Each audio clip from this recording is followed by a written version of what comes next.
Dans le monde de demain, on imagine toute la place que pourrait prendre la domotique, mais pour que tout cela fonctionne correctement, le secteur aurait besoin d'un bon standard, enfin vraiment universel pour l'interopérabilité entre les différents dispositifs et appareils. Et il semble que l'on s'en approche, Cécilia, n'est-ce pas? Oui, effectivement, Delphine, parce qu'il s'agisse d'ampoules, de téléviseurs, de caméras de surveillance domestique ou alors du frigo, la cohabitation n'est pas toujours évidente entre ces objets connectés de domotique et puis les boîtiers de commande vocale qu'on utilise tous à la maison aujourd'hui. Mais bientôt fini la frontière des protocoles. Vous l'avez dit, tous les objets connectés pourront se regrouper sous un même label qui s'appelle Matter. C'est le label Matter, on en parle depuis quelques années sous le nom Chip.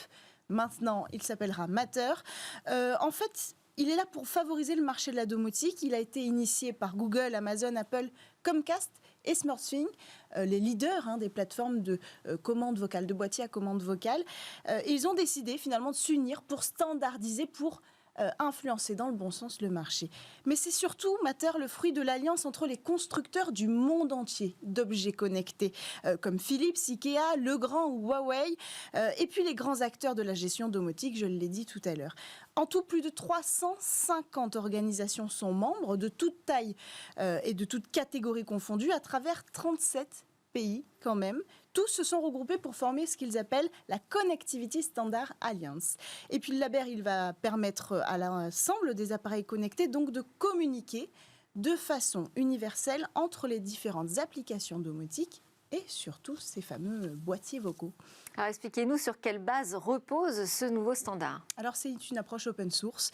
La norme Matter est mise à disposition des fabricants et plateformes qui pourront l'intégrer dès la conception de leurs produits. Pas la peine pour ça d'adhérer à la Connectivity Standard Alliance, c'est important de le préciser.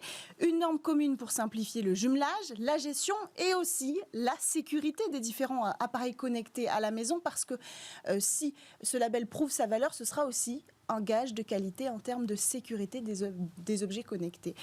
Pour ça, pour les objets qui sont déjà commercialisés, bien évidemment, il suffira d'une mise à jour, quand c'est possible, pour leur permettre d'arborer l'étendard de ce label-là.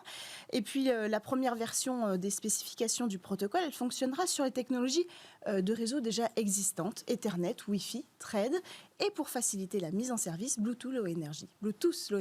Eh bien, ça ressemble plutôt à une bonne nouvelle pour les utilisateurs. Oui, il sera possible finalement de piloter n'importe quel appareil certifié Matter avec tous les assistants vocaux de notre choix. Concrètement, vous pourrez acheter des ampoules Philips, brancher votre frigo Samsung et commander tout ça avec une box, un boîtier Apple Home. Et alors ce label, donc il vous semble vraiment bien parti là? Oui, il est bien parti parce que déjà, toutes les sociétés, celles qui ont rejoint l'Alliance Connectivity Standard Alliance, mais aussi celles qui n'y sont pas, ont commencé à envoyer des communiqués de presse pour dire « nous ». On va arborer l'étendard Matter, apposer ce logo Matter qui sera visible sur les objets qui auront décidé d'utiliser ce protocole en open source. Et donc d'ici entre septembre et décembre prochain, ça devrait être effectif pour énormément d'objets connectés déjà. Merci beaucoup Cécilia Sévry, c'est une annonce qui fait plaisir. Merci à tous de nous avoir suivis, j'espère que vous aurez apprécié comme moi donc à la fois ces découvertes mais aussi ces débats de société avec cette question de la tech, comment peut-elle venir en secours, en support des questions de société.